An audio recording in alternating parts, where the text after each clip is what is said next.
Hello friends, स्वागत है आपका हमारे चैनल में। तो आज है सोमवार और सोमवार को पशुपतिनाथ की पूजा कर रही है मम्मी। तो आगे की विधि मम्मी बताएंगी कि कैसे पूजा करते हैं और क्या होता है इस व्रत में। आज मेरा व्रत है सोमवार।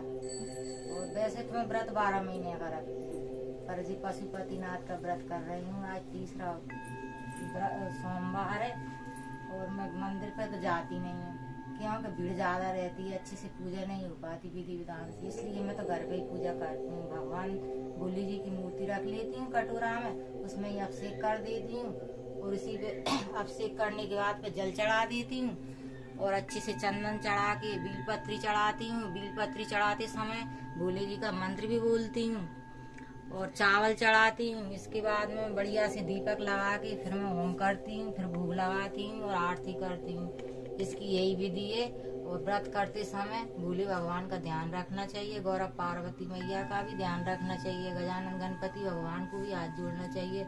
और मैं अपने भोले भगवान के पूरे परिवार को बार बार नमस्कार करती हूँ। इससे पहले इसके बाद मैं पूजा शुरू करती हूँ। अच्छा दर्शकों, आज हमने सोचा कि आपको हमारे ब्लॉग में दिखाएं कि हमारी मम्मी कौन कौन से व्रत करती हैं। तो आजकल पशुपतिनाथ का व्रत बहुत ही ज़्यादा लोकप्रिय हो रहा है और हमें पता चला हमारी मम्मी भी कर रही हैं।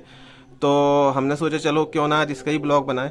तो मम्मी ने आपको बताया कि वो उनका तीसरा व्रत है और अब मम्मी बताएंगी इसमें कौन कौन सी सामग्री लगती है जिससे कि ये पूजा की जाती है। मम्मी बताएं। अच्छा, पहले तो देखो अभिषेक करना चाहिए भोले भगवान को। इसके बाद में जल चढ़ाना चाहिए, फिर पीले चंदन का तिलक लगाना चाहिए। इसके बाद में चावल चढ़ाना चाहिए, शक्कर चढ़ाना चाहिए। इसके बाद में फिर है ना बील पत्री चढ़ाओ, उस पर या तो ओम नमो भगवती वासुदेवाय का मंत्र लिखो, या वो नहीं लिख सको तो फिर बिंदी लगाओ चंदन की। इसके बाद में चढ़ाओ, मंत्र बोलो बीलपत्री बोलने का, ओम काशी क्षेत्र निवासनम घोर पाप स्यारणम एक बीलपत्री शिवर्पण। इस मंत्र से 7, 9, 11, 16 जितनी भी आप चढ़ा सको इतनी बीलपत्री चढ़ाओ। गौरव पार्वती मैया को सिंदूर लगा, सब स्वाग का सामान चढ़ाओ। गजानन गणपति भगवान को दूबा चढ़ाओ, चंदन चढ़ाओ और अच्छे से उनकी पूजा करो। भोग की सामग्री रखो, या केला रख लो, फल रख लो, या खीर बना लो, हलवा बना लो, कुछ भी बना लो जो अपनी इच्छा हो। जैसे वैसे तो ये देखो मंदिर में जाना चाहिए पूजा करने, पर है ना मुझे पसंद नहीं है मंदिर पर जाना, इसलिए मैं अपने घर पे ही बैठ के अच्छे से विधि विधान के साथ पूजा करती हूँ। 6 दीपक लगाती हूँ, 5 भगवान की आंगे रखती हूँ। एक पूजा करने के बाद में पूजा वाले कमरे के दरवाजे पे रखती हूँ दाहिनी तरफ। इसके बाद में आरती बोलती हूँ और भगवान भोले जी की मैं स्तुति भी करती हूँ। अच्छा, चलिए तो आपने जान लिया कि व्रत कैसे करते हो, व्रत की क्या क्या सामग्री है। अब हम आगे आपको बताते हैं कि पूजा कैसे की जाती है।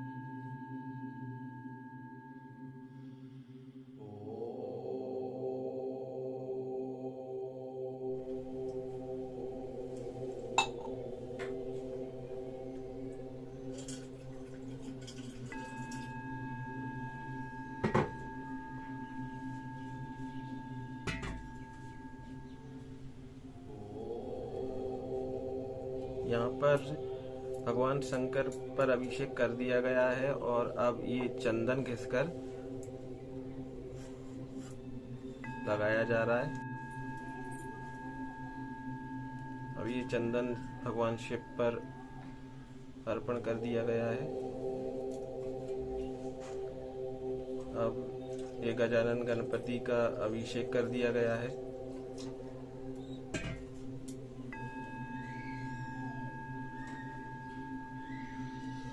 चंदन रूबी का तिलक लगाकर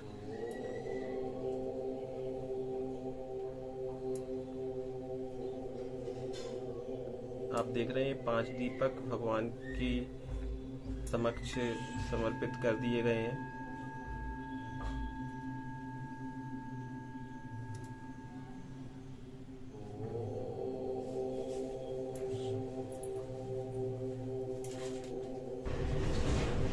पूजा करने से पहले गणपति भगवान की पूजा करना चाहिए। उनकी जल चढ़ा, फूल चढ़ा, दूध में बहुत प्रिय है, इसलिए दुआ भी चढ़ाना चाहिए। फिर इसके बाद में भोले जी का अभिषेक करो और फिर उनकी पूजा। भोले जी का अभिषेक कर दिया और जल भी चढ़ा दिया, चंदन भी चढ़ा दिया, और अब मैं अकौआ का फूल चढ़ा रही हूँ।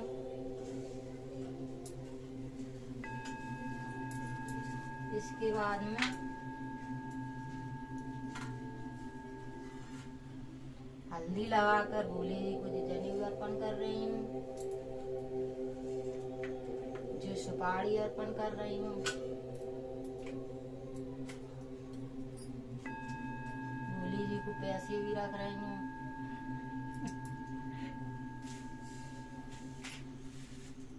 ये सादे चावल चढ़ाना चाहिए, बिल्कुल खंडित चावल नहीं चढ़ाना चाहिए भोले जी को। अब मैं चावल चढ़ा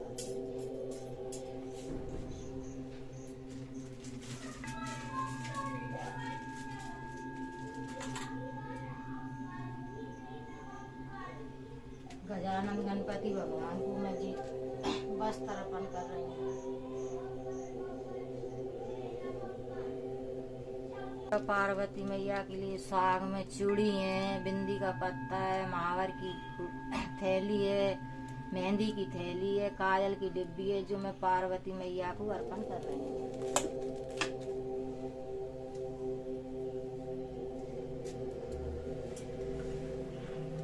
प्रसाद में मैं केला चढ़ा रही हूँ।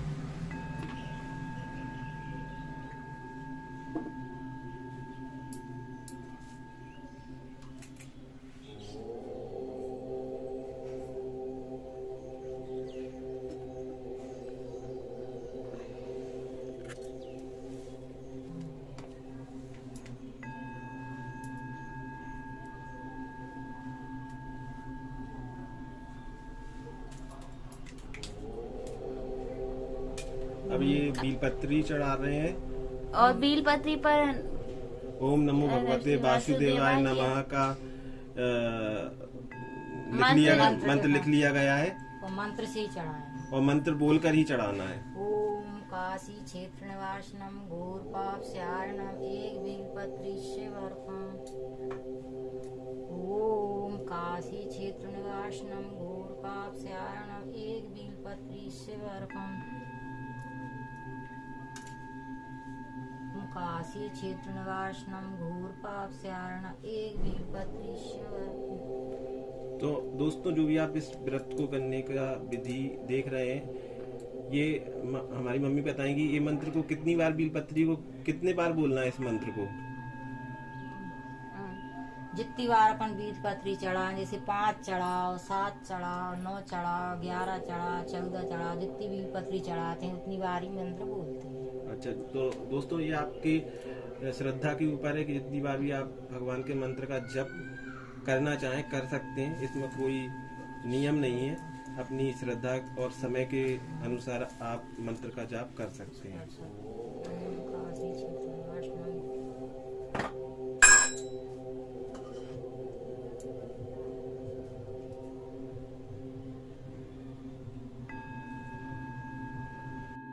हाँ, तो जब तक बेसांदर हो रही है तब तक हम मम्मी से पूछते हैं कि ये व्रत कितने करने चाहिए, और मतलब कितने उद्यापन विधि क्या है और कितने व्रत करने चाहिए, ये मम्मी बताएंगी। अब आपको बताइए मम्मी। ये पशुपतिनाथ का व्रत है, जी 5 करना चाहिए। 5 के बाद में जो बने भगवान को भोग लगा दो, जी उद्यापन है। और उद्यापन की कोई बड़ी सामग्री नहीं है इसकी। लड्डू बटा दो तुम, कसार के आटे के सेक के लड्डू बना के बांट दो, बेसन के बांट दो, या वे भी नहीं बन सकते तो फल वगैरह बांट दो, केला सेब फल हैं, ऐसी चीज का तुम प्रसाद बांट दो आखिरी सोमवार के लिए। यही उद्यापन की विधि है, ज्यादा बड़ी विधि नहीं है।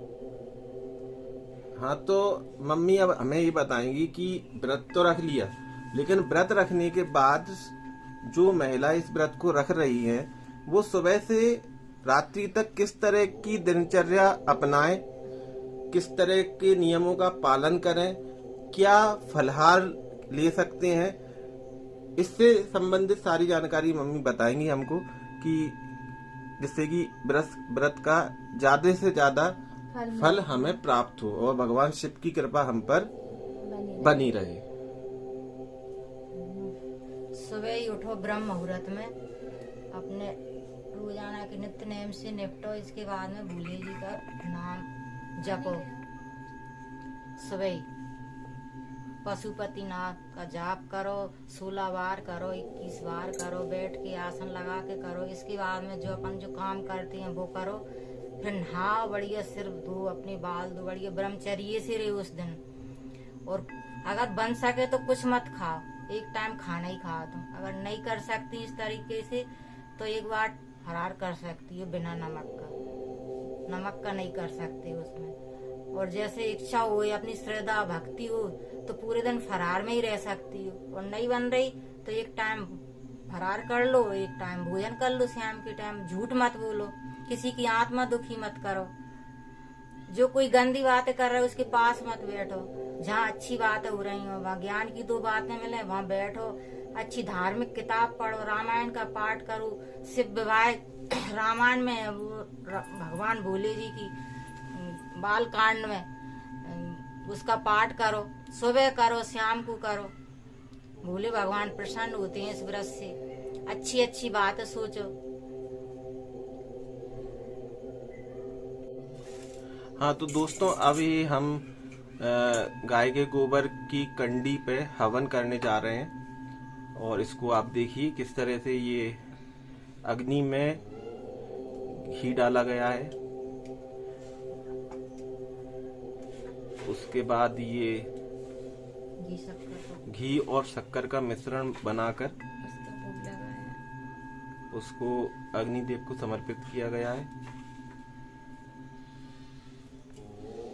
के बाद जो फल हमने भगवान को अर्पण किए थे उन्हें भी हम अग्निदेव के समक्ष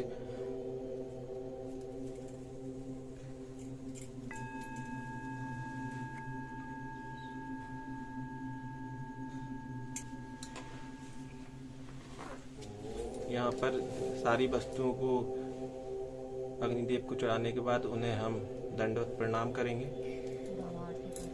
और अब हम पूजा का समापन और शिव जी की आरती करने जा रहे हैं।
कालम गुनागार संसार पारम न तो साराद संकाश गौरम गंभीरम मनोभूत कोटि प्रवास इस पौर मौली कलोलीन चार गंगा लसवदाल वल्ले कंठे आज मेरी दादी का व्रत है। प्रबलम परेशम भानुकोटि प्रकाशम त्रिशूल निर्मूल शूलम पहायं भजायं भवानुपति कलातीत कल्याण काल्पतंकारी सदा सचारी प्रसीद प्रसीदोहं सदा सर्वदा। भोले जी की पूजा में 6 दीपक लगाती हूँ, तो 5 दीपक तो जला के रख दिए। अब थोड़ा नेक अंधेरा हो जाएगा, इसके बाद में एक दरवाजे के आगे रख दूँ। और मैं मंदिर पे पूजा करने नहीं जाती, मैं घर पे पूजा करती हूँ। घर की पूजा मुझे बहुत अच्छी लगती है, सुख शांति से होती है, विधि विधान से होती है, और जो अच्छा लगे वैसे कर लो। मंदिर पे जाओ तो भीड़ भाड़ में न पूजा हो पाती न कुछ हो पाता। हाँ तो दोस्तों, आपने देखा कि मम्मी ने कैसे ही घर पे ही सरल विधि से बहुत अच्छे से पूजा की। तो आप भी अपने घर पर इस तरह पूजा कर सकते हैं, और इस तरह अच्छे से पूजा करेंगे तो आपको जरूर इसका फल मिलेगा और भोलेनाथ की कृपा आप पे बनी रहेगी। तो आप इस तरह घर पर पशुपतिनाथ का व्रत कर सकते हैं। तो दोस्तों, अगर हमारा वीडियो आपको अच्छा लगा हो तो प्लीज हमारे चैनल को अपने सभी मित्रों के साथ शेयर करें और चैनल को सब्सक्राइब करें। इसी तरीके की अन्य पूजाओं से संबंधित वीडियो भी हम आपको बताते रहेंगे। आप बताइए आपको किस पूजा से संबंधित वीडियो हम बनाएं, हम कोशिश करेंगे। बहुत ही सरल विधि से हम आपको बताते रहेंगे किस तरह आपको पूजा करनी है, तो आपको कोई भी परेशानी नहीं आएगी। और जो भी आपके घर में ही सब चीजें उपलब्ध है, कोई अलग से आपको लाने की जरूरत नहीं है, और उसी में आप आसानी से पूजा कर सकते हैं। इसमें कई वर्षों का अनुभव हमारी मम्मी का आपको देखने को मिलेगा, जो इस तरह की पूजाओं से जुड़ी रही हैं, व्रत कथाओं से। तो अगला वीडियो हम जल्दी बनाते हैं, मिलते हैं फिर